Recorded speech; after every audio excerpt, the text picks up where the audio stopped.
Hey, my name is Jason Nicholson. Welcome to my YouTube channel. In this video, I want to talk about the rise of low deposit mortgages. They're rising at a rapid rate, and we're nearly back at the same levels that we had in 2008.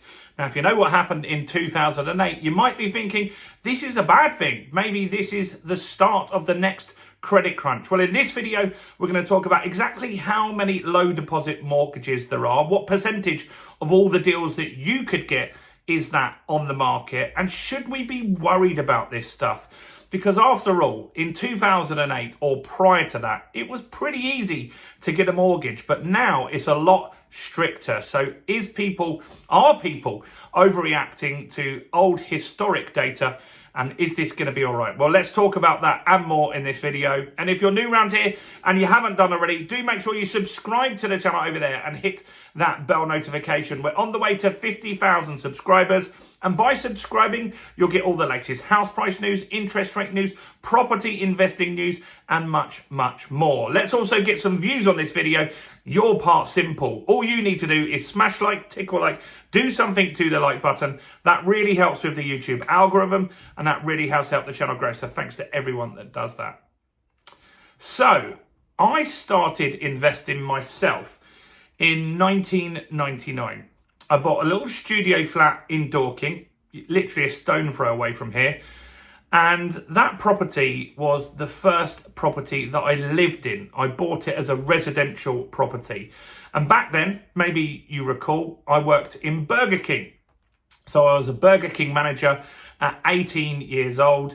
I was on about £15,000, and with £3,000 as a deposit, I was able to buy a property for £45,000. Now that felt like a smart investment for me because I was paying rent at the time of around £600 and the mortgage was £400. So I felt like I owned something and I had an asset that was going to go up in value.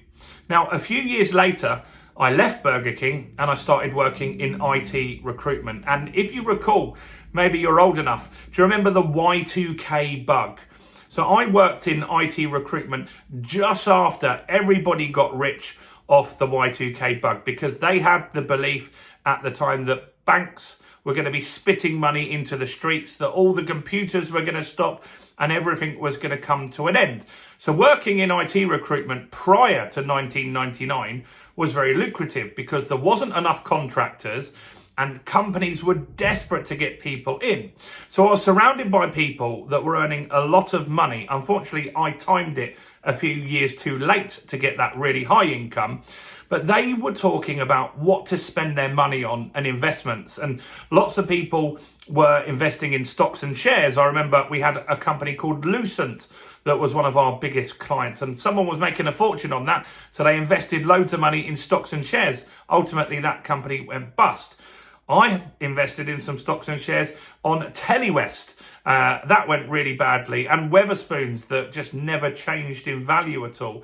So stocks and shares wasn't very good. But what I did listen to that did work out was when some people there were investing in properties in Hastings in Sussex. And so I thought, why don't I do that? I could release some equity from the property that I already had, and I invested down in Hastings in the early 2000s.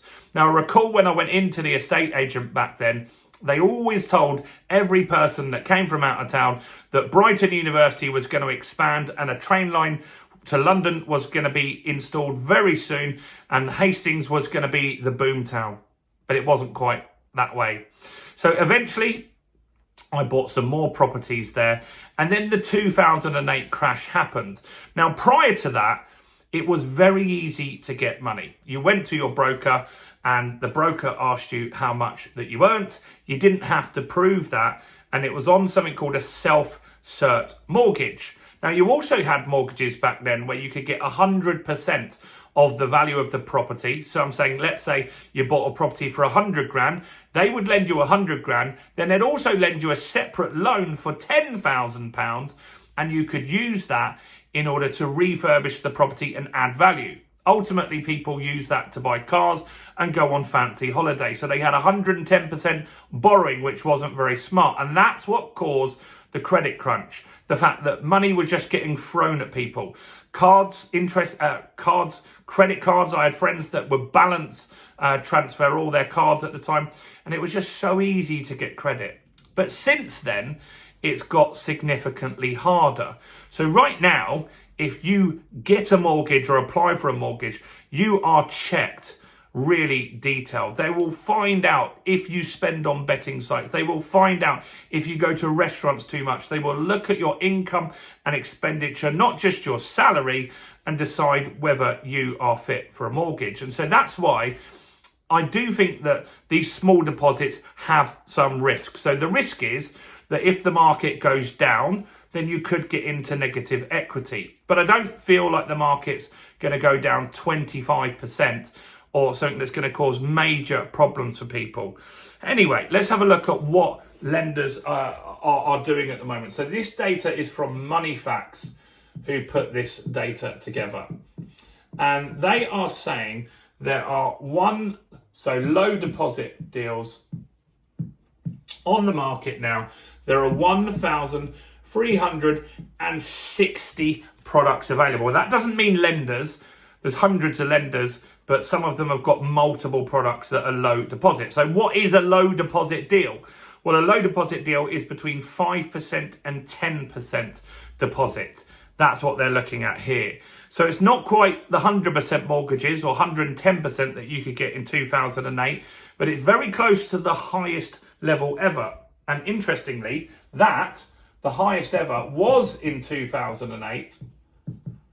And in 2008, there were 1,532 products that were 5% deposits to 10% deposits, or even 0% deposits back then. So we're getting close to that level, and this is down to the government. So the Financial Conduct Authority have been told to relax the criteria on lenders. The government is saying, we want you to lend more money. We want you to lend to people that have got smaller deposits. We want to get the market moving again because they want stamp duty. They want house prices to increase. They don't want a recession, high unemployment, and houses crashing at the same time. That would be an absolute disaster for Labour. And so they're looking to prop up the market and get it moving again and get employment going. Because if a busy property market employs lots of people, you've got builders, you've got removal companies, you've got people that are solicitors, estate agents. There's lots of industries that depend on a busy property market. So 19% of deals that are on the market currently are low deposit deals. And there's a company that I'm going to do a more detailed video on called Newcastle Building Society that are doing around a 1.5% deposit deal at the moment, which is very, very cheap. Sorry, not cheap, very, very easy to get into. So there are some conditions on that. That's why I need to do a longer video on that, which I'll do this week for you guys. But look, does this mean we are having more risk? Yes, lenders are taking more risk, but they're stress tested now. I don't think that this is going to cause a financial collapse like it did in 2008. We're nowhere near the recklessness that we had back then, but it still could cause some sort of problem. What do you think? I'd like to know in the comments below what you think. Look, I think if one of my children wanted a low deposit mortgage and that was the only way they could get onto the property ladder, and they did that instead of paying rent, I wouldn't have a problem with that as long as they had the money to make the payments on a monthly basis. Look, if they're renting and they lose their job, they're going to lose that property anyway. So I would be happy with that risk if they knew what they were doing and they were financially educated. That's very, very important.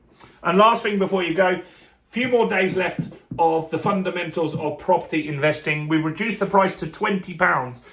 More than 2,000 people over the last few years that we've had the channel have invested in this program, and we will help you in that. Find properties below market value. We'll teach you exactly how to do that. More importantly, when you've got a deal, we'll teach you how to add value to the deal, to build equity in that property. That's important in today's market to protect yourself when it's a volatile market. House prices could go down, so if you can build some more equity, you're more protected. And then we'll teach you how to cash flow those strategies. Should it be serviced accommodation? Should it be HMOs? What's the best strategy for you to do? We'll look at all of that stuff in the fundamentals of property investing. It's £20 one-time fee. You can grab it in the description. You can grab it in the first comment. Do check that out. Do also check out all the other content as well on the channel, including this video right here.